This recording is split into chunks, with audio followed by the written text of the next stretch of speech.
the year 2000. No, we weren't living in a dystopian wasteland as many so-called experts had predicted, and after the initial shock of living life as usual had worn off, which was about mid-January, we were looking ahead, and for football fans, we had an eye on the summer. And as for England fans, we were once again looking forward to building up our team as potential winners of Euro 2000. 4 years on from Baddiel and Skinner's smash hit 3 Lions, we had a great chance. A team that included 4 of the famous treble-winning Man United side a year prior, including the man of the moment, David Beckham. We also had Alan Shearer, the Premier League's finest goalscorer. Also, Michael Owen, 2 years on from his top draw performances at the 1998 World Cup. We had Mr. Reliable David Seaman himself between the sticks, and this was before that Ronaldinho goal. We had Tony Adams, the Arsenal captain and one of the best defenders around. Wait, what is he doing there? Is he doing a Harry Enfield impression? I do not believe you wanted to do that. Only me. Anyway, as well as that lot, we also had a whole host of other great players making up the squad. Paul Ince, Steve McManaman, Sol Campbell, Robbie Fowler and a young Steven Gerrard. This was a good group. We surely stood a chance of going one better than Euro 96 and reaching the final, and dare we say, even lifting the trophy. The team got off to a shaky start when they threw away a 2-0 lead against a strong Portuguese side. Okay, they didn't have Ronaldo back then, but they did have Luis Figo, and the Galacticos stole the show as they came from behind to stun Kevin Keegan's men. But things picked up when the second fixture saw England beat the old enemy, Germany, 1-0. Shearer bagged his first of the competition. All we had to do now was beat Romania, arguably the easiest of the 3 group games. Romania took an early lead, but not to worry, Shearer and Owen grabbed a goal each before half-time. 45 minutes from a place in the quarterfinals. What could possibly go wrong?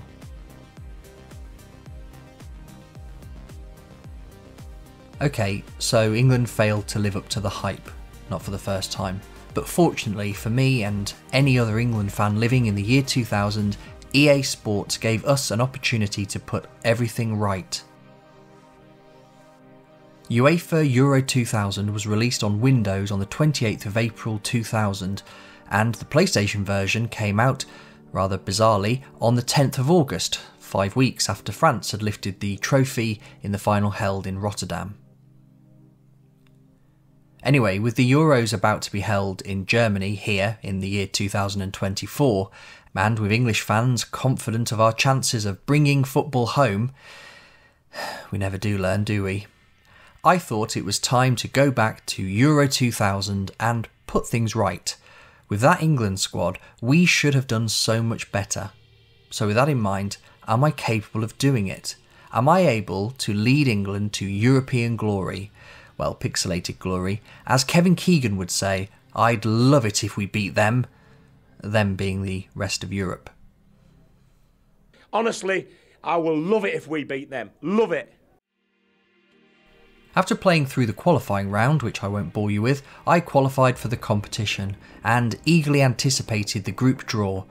A little pop-up informed me that my England team had qualified for Euro 2000. And I could see that we had been drawn against Greece, Yugoslavia and Liechtenstein. A side that, in real life, have never qualified for any major football competition. So, well done them. Our first tie would have us lining up against Yugoslavia, a team that included Mihailovic, among others, which I'm not going to attempt to pronounce. I obviously went with a strong starting 11, with David Batty being perhaps my only controversial pick. After a slow start, Paul Scholes was sent off for... Actually, I don't know what he was sent off for. And without intervention from VAR, my side had to deal with being a man down. Starman Beckham stepped up for a free kick not long after half-time. This was it. Time to kickstart our campaign. What was that, Bex? golden balls, my Arsenal goalkeeper, David Seaman, gave a solid display between the sticks to ensure we didn't concede any, and we took a satisfactory point from the first group game. Liechtenstein were next up, and although they didn't have any household names in their first 11, I decided to field a strong 11. Jamie Redknapp coming in for the suspended Scholes, and Robbie Fowler linking up with his Liverpool teammate Owen up top. This was due to a knock picked up by Shearer in the opening game. And Fowler repaid my faith by putting Owen through on goal during the 33rd minute, which the young striker fired past the keeper without issue, though the defender did clip him. Fowler and Owen linked up again to double our lead just before the break, and the look on Owen's face told me just how delighted he was with that one. I mean, look at him. Seems really made up, doesn't he? Hopefully he can nab himself a hat-trick in the second half. And he did just that. A lovely cross from Beckham's wand of a right foot, making up for that terrible free kick in the last match. Owen rose above the defender to header home, putting the game beyond doubt with 40 minutes still left to play. And we managed to add a fourth from David Batty of all players, smashing one in from the edge of the box, a goal the suspended Scholes would have been proud of. So with 4 points on the board, a draw against Greece would be good enough to see us through to the knockout stages. Despite Fowler's fine performance, Shearer returned to the side and Redknapp made way for Scholes following his suspension. But we knew we were up against it, with a tough Greek side who would go on to win the tournament 4 years later, a side that included Nikos Dabazas, Zikos, number 9, number 8 and number 6 of course. What a team.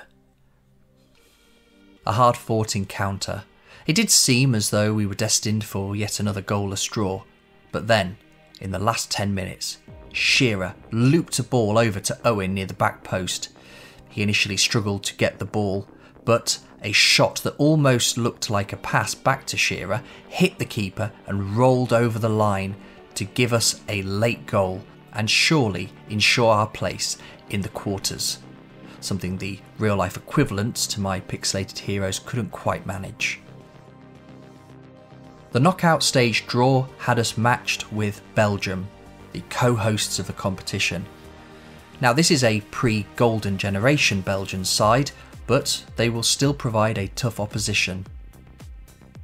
I stuck with my strongest 11. Belgium's side featured no real household names, but a strike partnership of Branko Struper of Derby and Gilles de Bilder of Sheffield Wednesday, the only players of note.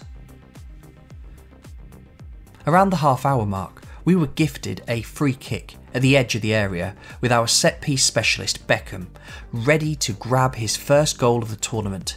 He ran up and Becks!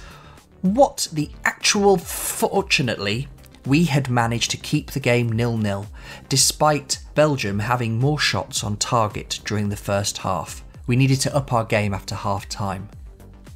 Full-time arrived, and although we'd managed one shot, our opponents had enjoyed 5 shots on target. Still 0-0. Extra time was required, and I could feel the tension starting to build in the stands. Surely this wasn't going to go to penalties.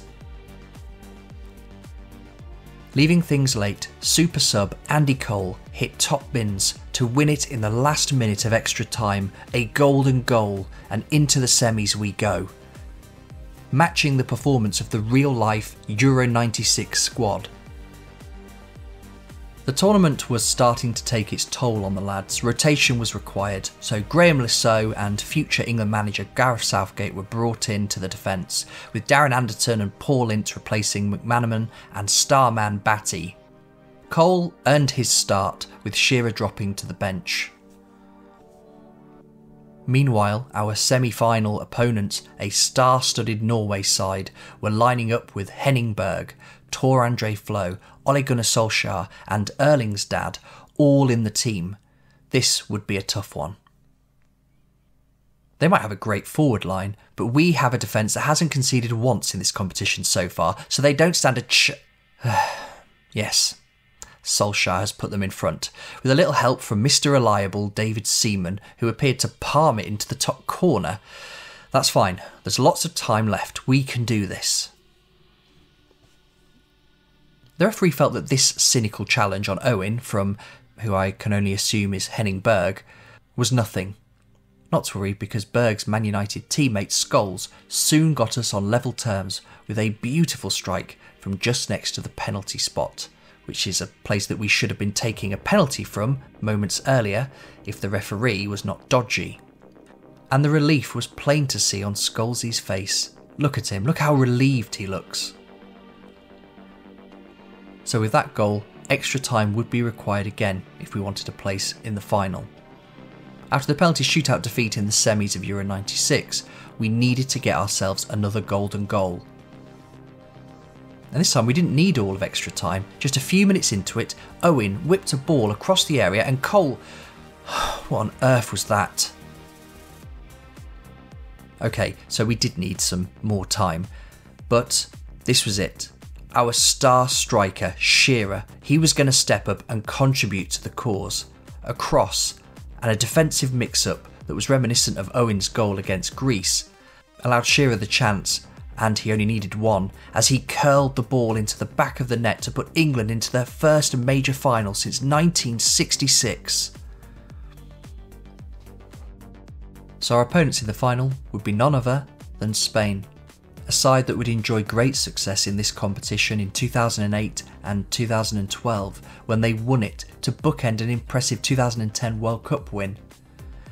But this was a slightly different group of players, some talented individuals no doubt, Raul, Mendieta, Hierro, Salgado and Man City manager Pep Guardiola.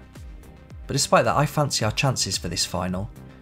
I named pretty much my usual 11, but with Ince getting the nod ahead of David Batty and Lasso playing instead of Phil Neville. We can do this. It's coming home.